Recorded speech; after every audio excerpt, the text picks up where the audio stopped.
Yo, we're back. Stage 1, Lesson 5, how to create a game plan for the SAT and ACT.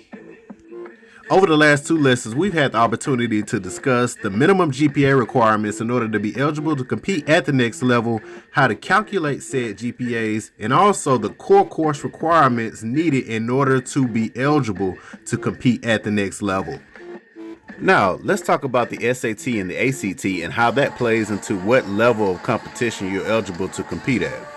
I know you're wondering, what is the SAT and the ACT? Essentially, these tests are used to measure how ready you are for college and also predict what type of academic success you will have once you actually get to that particular school. Keep in mind that most colleges and universities accept both the SAT and the ACT, but it's always good just to check with the school to see if they prefer one over the other. Now, I know you're wondering, what score do I have to make on the SAT or the ACT in order to be eligible to compete? If trying to compete at the Division 1 or the Division 2 level, the answer to this question is depending upon the sliding scale. And the sliding scale basically says that the higher your GPA, the lower your SAT or ACT scores have to be, and vice versa. That means that the lower your GPA is, the higher your SAT or ACT scores have to be. For example, if I'm looking to compete at the Division 1 level and my core GPA is a 3.55, I only have to score a 400 on the SAT and a 37 on the ACT, and vice versa. If my GPA is only a 2.3, now I have to score a 900 on the SAT and a 75 on the ACT. See how that works? Now, let's look at the Division 2 sliding scale. If my GPA is a 3.3 or above, I only have to score a 400 on the SAT and a 37 on the ACT. Now, if my GPA is only a 2.2, I must score at least an 840 on the SAT and a 70 on the ACT. Now, keep in mind at the Division 3 level, this is always determined by the school, so you would have to look at that individual school to see what their requirements are, all right? Now, let's talk about the NAIA for a second. The NAIA is a little bit trickier because you only have to meet 2 out of 3 requirements in order to be considered eligible coming straight out of high school. The 3 requirements for the NAIA are: you must score a minimum of 860 on the SAT or 18 on the ACT. Second requirement is you must have at least a 2.0 GPA coming right out of high school, right? And last but not least, you must be in the top 50% of your high school graduating class. So with that being said, if you have 2 out of 3 of those, you are eligible to compete at the NAIA level, okay?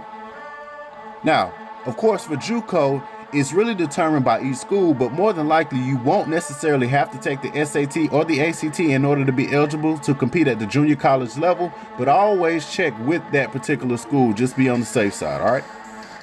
Now, I know you're wondering, which exam should I actually take?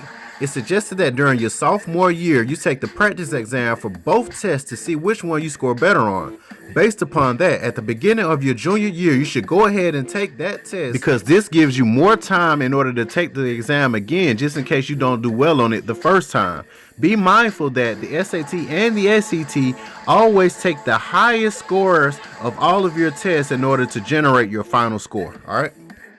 Alright, so let's go ahead and review what we've talked about. Remember that in order to play at the D1 or D2 level, you must take the SAT or the ACT in order to be eligible to compete right out of high school. Remember, we talked about the sliding scale, which means that the higher your GPA, the lower you have to score on the SAT or the ACT. And the lower your GPA, the higher you have to score on your SAT and ACT. So with that being said, it's always great to have a high GPA because that doesn't put as much pressure on you to have to score so high on the SAT or the ACT. Now remember, the D3 schools, you must check with that particular school to see what the SAT or ACT requirements are. NAIA, remember we said that you must have 2 out of the 3 in order to be eligible to compete at the NAIA level. And for JUCO, you typically never have to take the SAT or the ACT in order to get in, but it's always good just to check with that school just to be on the safe side, all right? Now, one last thing to keep in mind is that these requirements change from time to time, so make sure that you update yourselves and keep yourselves educated on what the requirements are once you actually get to high school, all right? So we've completed another lesson with the Life Lead Coalition. Let's make sure that we go ahead and take our quiz so that we know that you understand the information. Take care.